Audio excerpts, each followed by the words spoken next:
नमस्ते इंडिया, कैसे हैं आप। मैं हूं CMA Diksha Rajpal, SCM faculty at Rudra education and training hub. हम हमारे थ्योरी के कुछ टॉपिक्स डिस्कस कर रहे हैं। आज हम एक नया टॉपिक डिस्कस करते हैं जिसका नाम है cost control and cost reduction. ये दोनों चीज़ें क्या होती हैं, क्या इनमें बेसिक डिफरेंस होता है। इन दोनों टर्म्स को सुनने के बाद हमें कहीं ना कहीं ऐसा लगेगा कि ये दोनों टर्म्स मिलती जुलती हैं, बट ऐसा नहीं है। दोनों टर्म्स में डिफरेंस है। वो क्या डिफरेंस है हम आज की वीडियो में डिस्कस करते हैं। तो चलिए आइए देर ना करते हुए करते हैं आज की क्लास को स्टार्ट। आज का टॉपिक रहेगा हमारा cost control and cost reduction. ठीक है जी, cost control and cost reduction. पहले हम डिस्कस कर लेते हैं कॉस्ट कंट्रोल को कि कॉस्ट कंट्रोल क्या होता है। कि कॉस्ट कंट्रोल क्या होता है। कॉस्ट कंट्रोल एक नॉर्मल लगा लो कि जहाँ पे कोई प्रोजेक्ट स्टार्ट होने वाला है, किसी कंपनी के अंदर एक नया प्रोजेक्ट स्टार्ट होने वाला है और हम कहते हैं हमें यहाँ पे अपनी कॉस्ट को कंट्रोल करते हुए चलना है।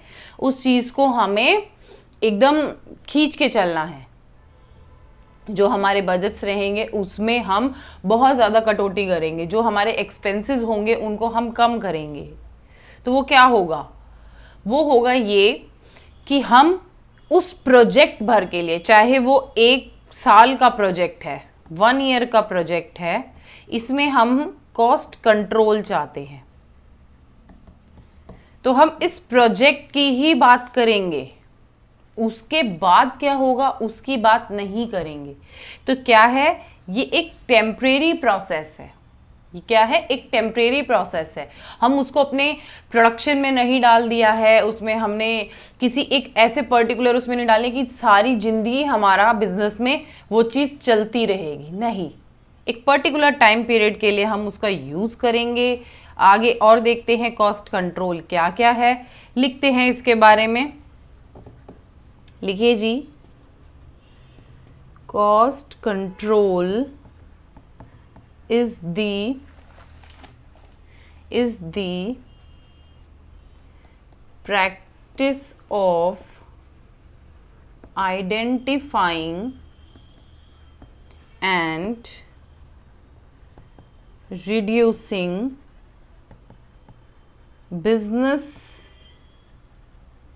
expenses to increase, मेन मुद्दा वहीं आ गया, प्रॉफिट को इंक्रीज करो। टू इंक्रीज प्रॉफिट क्या कहते हैं, cost control is the practice of identifying and reducing, उनको ढूंढो और कम करो, किनको, बिजनेस एक्सपेंसेस को। किस चीज के लिए, अपने प्रॉफिट्स को इंक्रीज करने के लिए। It starts with the budgeting process. जब हम हमारे बजट्स तैयार कर रहे हैं कि क्या हमारे सेल प्राइसेस रहने चाहिए, क्या प्रॉफिट का अमाउंट रहना चाहिए, तो उसके साथ साथ हम ये भी तो डिस्कस करते हैं ना कि कितनी कॉस्ट आनी चाहिए। तो कहाँ से स्टार्ट करेंगे हम कॉस्ट कंट्रोल का प्रोसेस, बजटिंग से। आगे लिखिए, cost control is an important factor in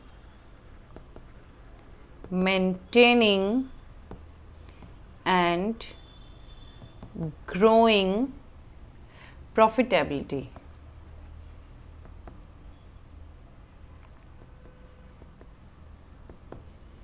cost control is an important factor in maintaining and growing, profits को मेंटेन रखना और ग्रो करना एक इम्पॉर्टेंट फैक्टर रहेगा। किस चीज़ का, कॉस्ट कंट्रोल का।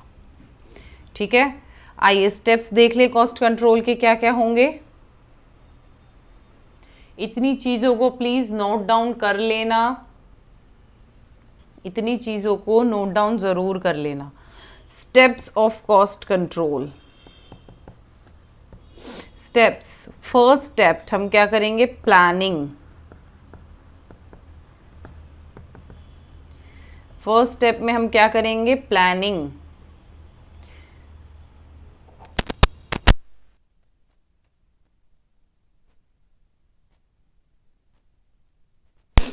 फर्स्ट स्टेप में हम करेंगे प्लानिंग।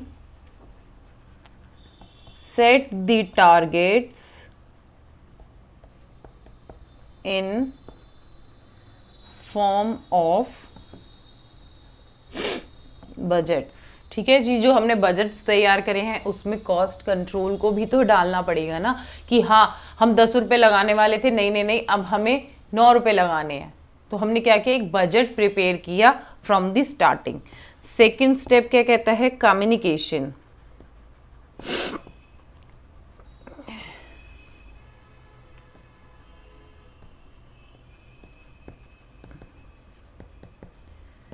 कम्युनिकेशन, कम्युनिकेशन किस में, अपर डिपार्टमेंट से लोअर डिपार्टमेंट तक में।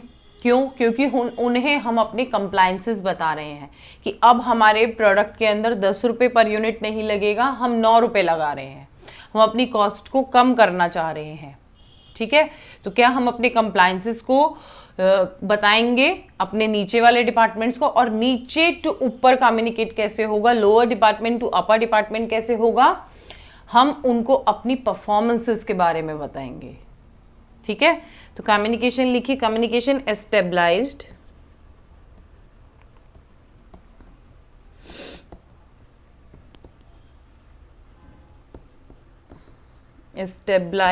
in two directions.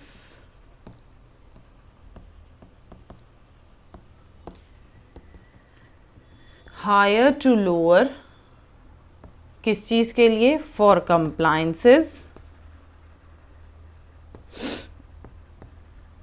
And first तो हुआ ये, और सेकंड कम्युनिकेशन कैसे हुई, lower to higher for report performance. अपनी परफॉर्मेंस के बारे में हम अपर मैनेजमेंट को, हायर मैनेजमेंट को बताने वाले हैं। ठीक है, सेकंड स्टेप में हमने ये किया। थर्ड स्टेप में हम क्या करेंगे, मोटिवेशन। क्योंकि हम अपने प्रोजेक्ट से कॉस्टिंग को कम कर रहे हैं, तो हम हर बारीक चीज़ पे फोकस करते हुए चलेंगे कि कहाँ से हम अपनी कॉस्ट को कंट्रोल कर सकते हैं। तो उससे क्या होगा, जो हमारा इंडिविजुअल एम्प्लॉय भी होगा ना, उसकी भी परफॉर्मेंस को हम मेज़र करेंगे, उसकी परफॉर्मेंस को भी हम एक बारी चेक करना देखेंगे कि क्या हम फालतू की सैलरी तो नहीं पे कर रहे। तो उससे क्या होने वाला है, जो हमारे एम्प्लॉयज़ होंगे ना, वो सोचेंगे कि हमारे बारे में भी सोचा जा रहा है, हमारी परफॉर्मेंसेस को भी चेक किया जा रहा है, हमें भी रिकॉग्निशन मिल रही है, रिकॉग्नाइज कर रहा है हमारा बॉस। तो उससे क्या होगा, वो ओवर मोटिवेटेड होंगे, या कहें कि मोटिवेटेड होंगे। ओवर मोटिवेटेड क्यों करें हम उनको, हम कहेंगे कि वो मोटिवेटेड होंगे। ठीक है जी, मोटिवेशन मिला हमें, लिखिए costs are being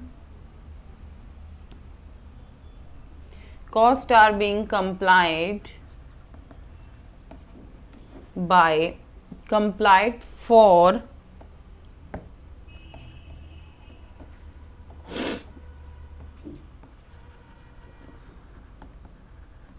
measuring performance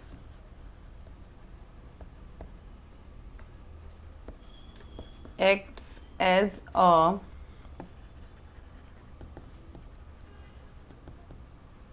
motivating force and makes individual endeavor to better their performance.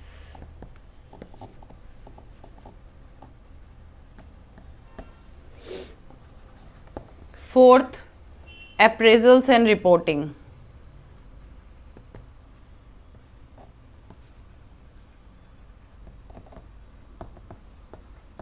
Appraisals and reporting. लिखिए the actual performance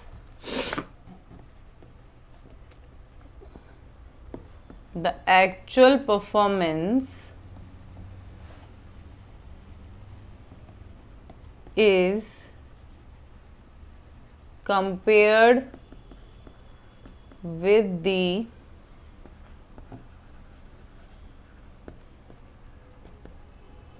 predetermined plan. The actual performance is compared with the predetermined plan and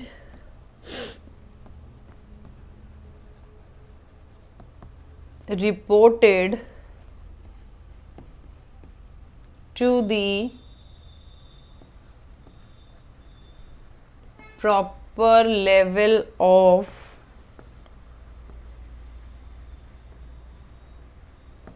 management. The actual performance is compared with the predetermined plan and reported to the proper level of management. जो भी हमारी actual performance हुई है, जिससे हम motivate हुए हैं, उसको रिकॉग्नाइज किया गया है, उसको इवैल्यूएट किया गया है कि हमारी परफॉर्मेंस क्या है. तो उस परफॉर्मेंस को हम किससे कंपेयर करने वाले हैं? हमारे बजट से, कि क्या जो हमने मार्क लगाया था उतना ही खर्चा हो रहा है कि उससे ज़्यादा जा रहा है.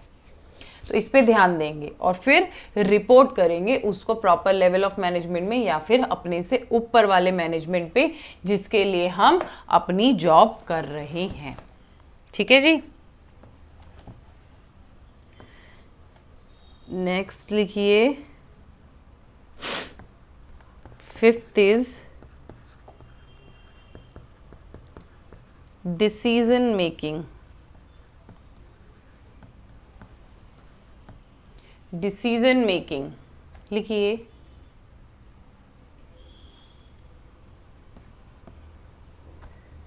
The variances are reviewed and decisions taken. The variances are reviewed and decisions taken.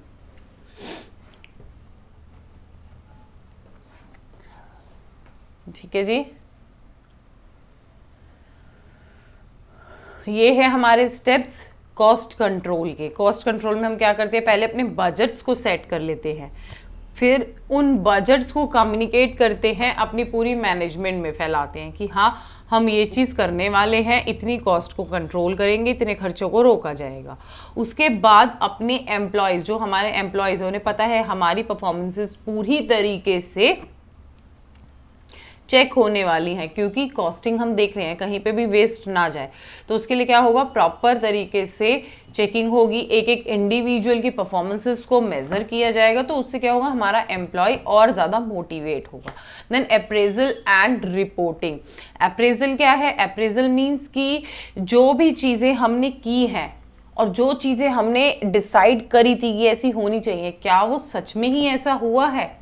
अगर ऐसा हुआ है या नहीं हुआ है तो उन चीज़ों की रिपोर्ट तैयार करके हम अपने एक अपर मैनेजमेंट को भेज देंगे. उसके बाद हम डिसीजन लेंगे कि क्या वेरिएंसेस आए हैं, क्या एक्चुअल था, क्या बजटेड था, उसके अकॉर्डिंग हम आगे के डिसीजंस लेंगे. So these are the steps of cost control. अब देखिए एडवांटेजेस ऑफ कॉस्ट कंट्रोल. आइए देखते हैं advantages.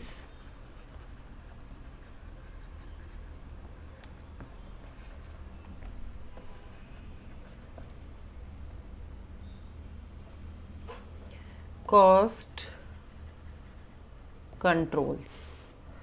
The first advantages is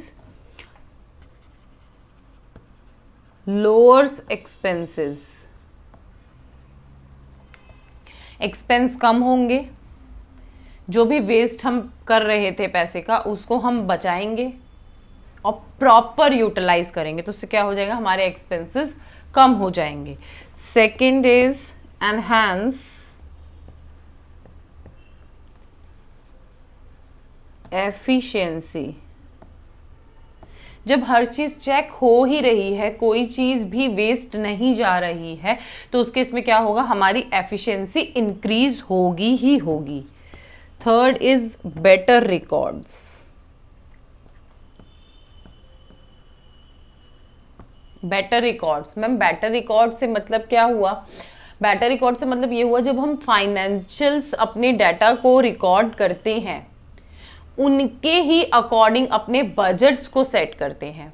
अब हमें पता है हमने कॉस्ट इतने तक ले आए हैं, उससे ज़्यादा नहीं जानी चाहिए। जब हम कॉस्ट के एक बारी सेट कर चुके हैं कि हाँ ये कॉस्ट रहनी चाहिए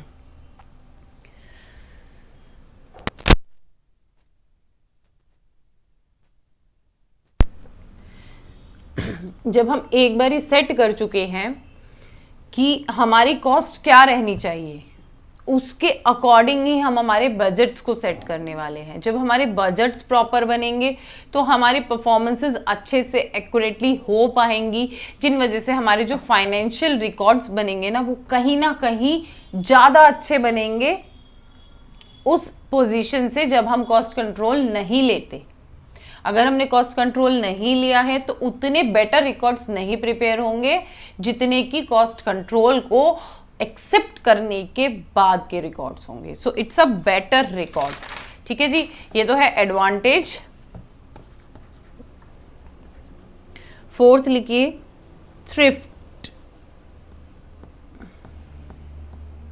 थ्रिफ्ट मतलब क्या होता है कि सपोज कीजिए प्रोसेस 1 2 3 4 प्रोसेस होते हैं एक प्रोडक्ट को तैयार करने में। ठीक है जी, और जो 1 और 2 है ना, 1 2 3, जो 2 वाला प्रोसेस है, हम कहते हैं प्रोसेस 1 2 3 4। ये जो 1 से 3 तक पे जाने का प्रोसेस है वो 2 से होके जाता है, और 2 का काम क्या है, यहां से माल को उठाया, रखा, उसको गिना और यहाँ पे 3rd पे भेज दिया। ठीक, ये तो है सेकंड प्रोसेस का काम। तो क्या ऐसा हो सकता है डायरेक्ट हम फर्स्ट से ले जाके 3rd पे दें, वो अपने पास रखें और बनाते बनाते ही काउंट कर लें? तो ये क्या है, हम जो सेकंड वाले प्रोसेस में पैसा स्पेंड कर रहे हैं वो क्या हो रहा है,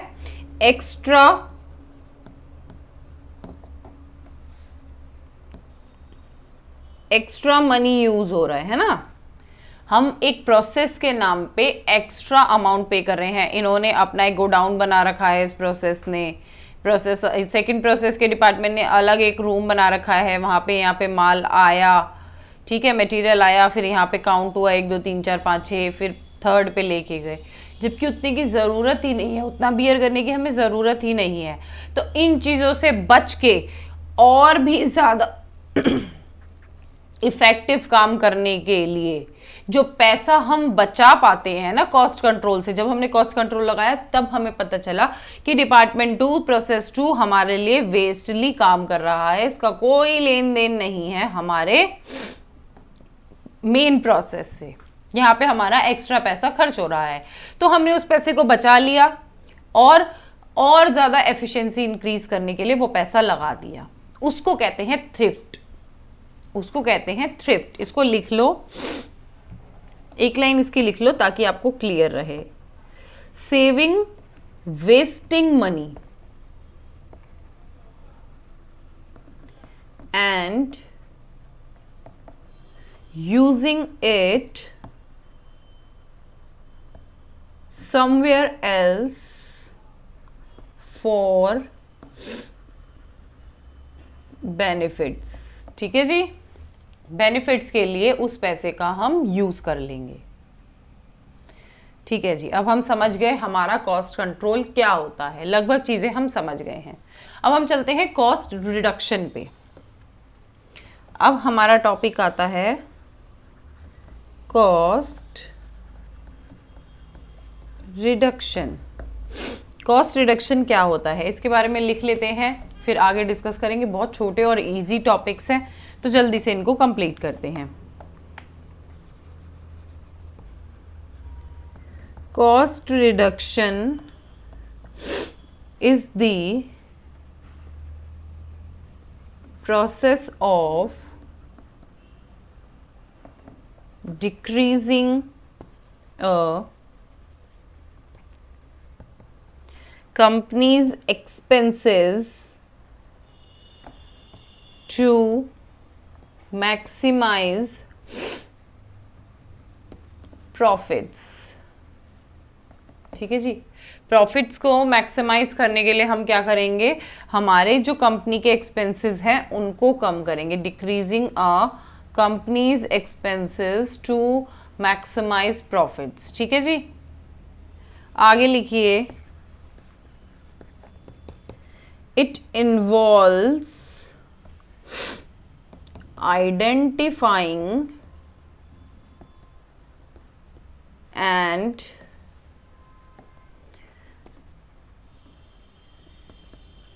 removing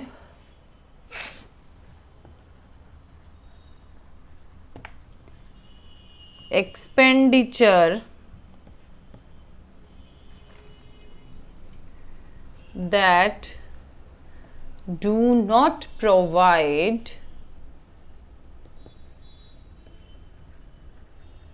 added value to customers while also optimize processes to improve efficiency। It involves identifying, ऊपर से ही पढ़ते हैं। Cost reduction is the process of decreasing a company's expenses to maximize profit. इस चीज को हम इसके नाम से ही पहचान गए। आगे क्या कहता है, it involves identifying and removing, identify करो और रिमूव करो expenditure that do not provide added value to customer while also optimize processes to improve efficiency. ठीक है, कहता है एडेड वैल्यू कस्टमर को जिस कॉस्ट से नहीं मिल रही, जिस पैसे को लगाने से कुछ भी एक्स्ट्रा बेनिफिट उस प्रोडक्ट के साथ ऐड ऑन नहीं हो रहा है, तो उसको कम कर दो। It's called cost reduction. Cost control, overall cost को हम कम करने की कोशिश कर रहे हैं। और जो कॉस्ट रिडक्शन है वो क्या कहता है, प्रोडक्ट से रिलेटेड बात करता है कि जिसमें हमारे कंपनी अपने कस्टमर को कुछ एक्स्ट्रा और बेनिफिट्स नहीं दे पा रही है, तो उसके लिए उस कॉस्ट को हम कम कर रहे हैं। ठीक है, आगे बढ़े।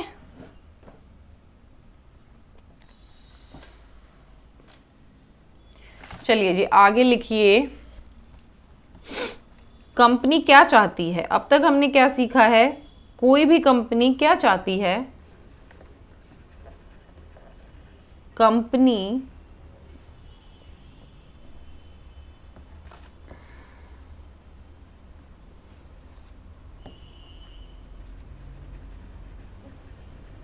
कंपनी वॉन्ट्स टू क्या, इंक्रीज प्रॉफिट। मतलब हम काम करते ही क्यों है, प्रॉफिट्स कमाने के लिए, है ना भाई, टू इंक्रीज प्रॉफिट्स। और ये प्रॉफिट्स क्या होते हैं, ये प्रॉफिट क्या होता है,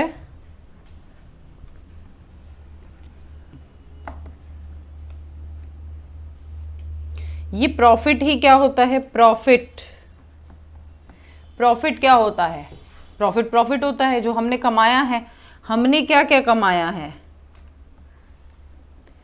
हमने क्या कमाया है। प्रॉफिट कैसे निकालते हैं हम, sale price minus cost is equal to profit.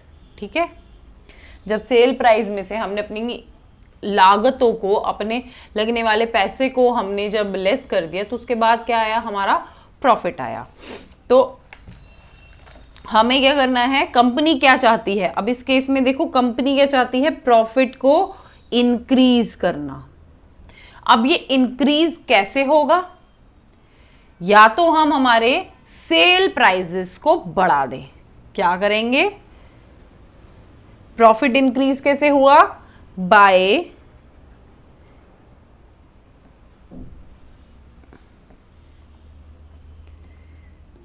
Sales and cost. आगे लिखिए, प्रॉफिट इंक्रीज्ड, कैसे इंक्रीज्ड, व्हेन सेल्स इंक्रीज। ठीक है, और कॉस्ट कैसे, सॉरी कॉस्ट के पॉइंट ऑफ व्यू पे सोचे तो प्रॉफिट कैसे इंक्रीज होगा, प्रॉफिट इंक्रीज कैसे, बाय रिड्यूसिंग कॉस्ट, है ना, कॉस्ट को रिड्यूस करने से ही तो होगा। सपोज सेल प्राइस है यहाँ पे 100 रुपये, कॉस्ट लगती है 60 की, ठीक, तो हमारा प्रॉफिट आया 40। ठीक है, प्रॉफिट आया। अब हम कहते हैं कि हमें प्रॉफिट कमाना है और ज़्यादा, प्रॉफिट हम और ज़्यादा कमाना चाहते हैं, हम 40 से ज़्यादा का प्रॉफिट चाहते हैं। कंपनी वॉन्ट्स 50 का प्रॉफिट। ठीक है, तो दो ऑप्शन बचे हमारे पास, क्या बचे, 50 का प्रॉफिट चाहिए तो हमारे पास क्या बचा, सेल प्राइस हमने 110 का कर दिया, माइनस कॉस्ट 60, तो प्रॉफिट आ गया 50। कंपनी ये चाहती है, या फिर सेल प्राइस हमारा 100 ही रहा, माइनस कॉस्ट, कॉस्ट को हमने रिड्यूस्ड कर लिया, 60 से हम 50 पे लिया है, तो हमारा प्रॉफिट क्या रहा बेटा, 50 आ गया 50। अब एक चीज पे ध्यान दो, हमने ये जो बड़ी जल्दी जल्दी यहाँ पे 110 रुपये लिख दिए, ये वाले पॉइंट पे 110 रुपये जो हमने लिख दिए, क्या ये 110 करना पॉसिबल है? It's simple to increase your sale prices. Market में क्या, अगर आप अपने प्राइसेस बढ़ा देते हैं तो आपका प्रोडक्ट क्या मार्केटेबल रहता है, लोग उसको खरीदना पसंद करेंगे ही करेंगे। ऐसी या तो आपकी पोजीशन हो कि आप प्राइसेस जितने मर्जी बढ़ा लो, आपका कोई कंपटीशन ही नहीं है, एक सोलो प्रोडक्ट है, आप जो मर्जी कर सकते हो, तब तो आप करो, कोई प्रॉब्लम नहीं है। बट अदर केसेस के अंदर ये वाला point it's not so simple, this point is not too simple, है ना, ज्यादा सिंपल नहीं है, but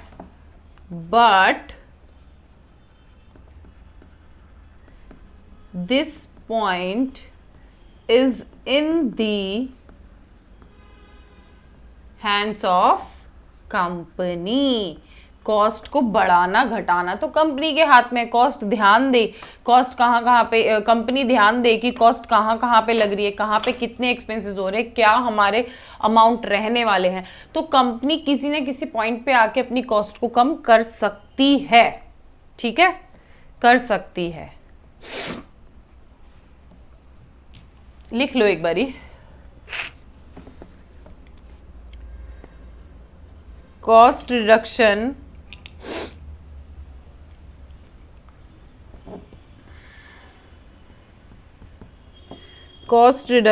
should in no way affect the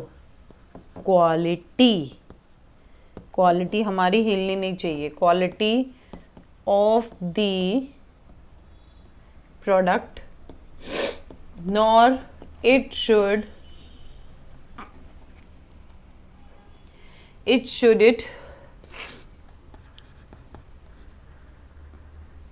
lower the standard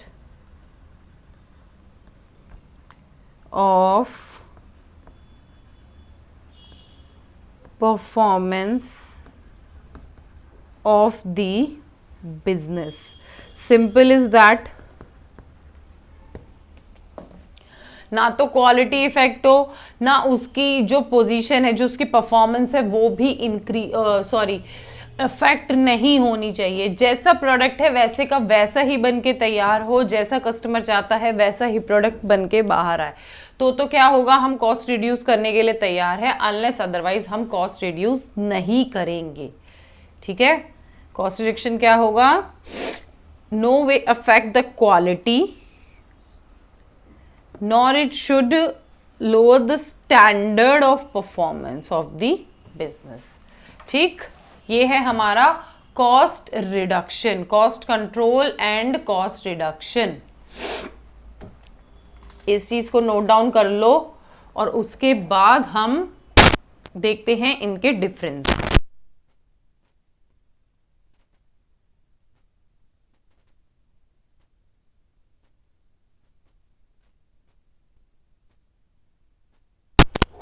चलिए आइए डिफरेंस देखते हैं, difference between cost control and cost reduction. Heading डाल लीजिए, difference between cost control and cost reduction. The first is cost control and the second is cost reduction।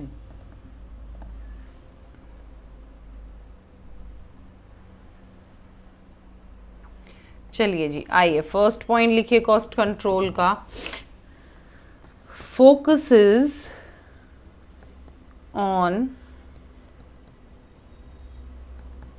Decreasing the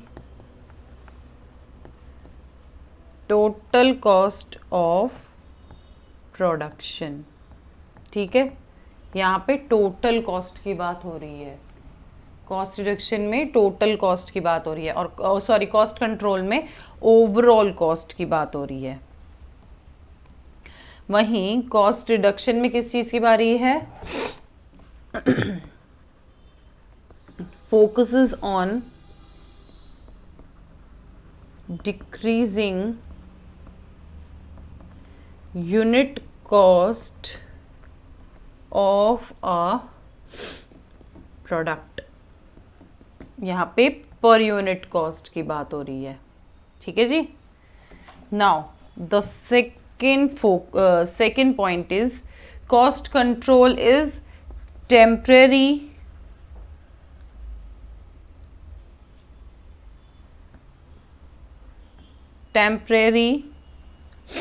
process, क्योंकि मैंने कहा किसी एक पर्टिकुलर प्रोजेक्ट के according चलेगा या फिर किसी ना किसी टाइम लिमिट के अकॉर्डिंग चलता है। अब जो कॉस्ट रिडक्शन है वो क्या है, परमानेंट प्रोसेस है।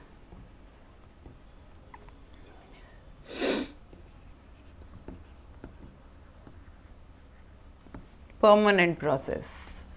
Third point is it will be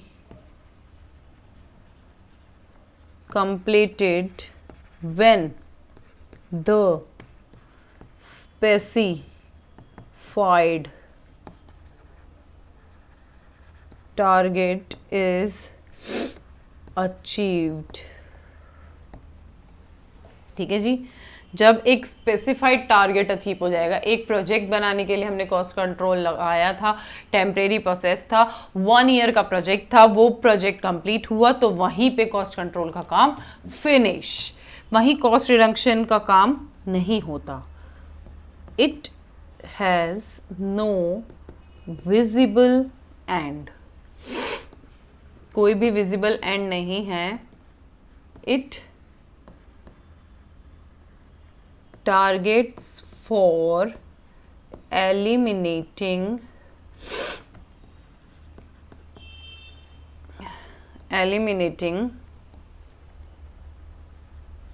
waste expenses जहाँ पे भी हम बेफालतू का पैसा खर्च कर रहे हैं वहाँ पे हम कॉस्ट रिडक्शन लगाने वाले हैं, और ये कोई विजिबली एंड नहीं होगा इस प्रोजेक्ट का। चलिए नेक्स्ट पॉइंट लिखिए, does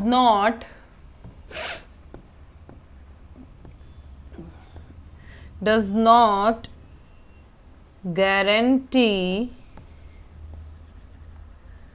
quality maintenance of product, does not guarantee quality maintenance of product. किसी भी तरीके की गारंटी नहीं मिलती किसके रिगार्डिंग, क्वालिटी के रिगार्डिंग। वहीं कॉस्ट रिडक्शन में क्या हमें कोई गारंटी मिलती है?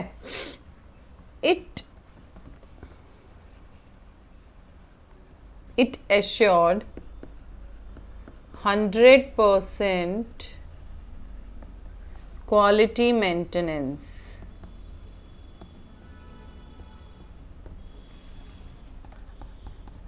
Fifth point is it is a preventive function।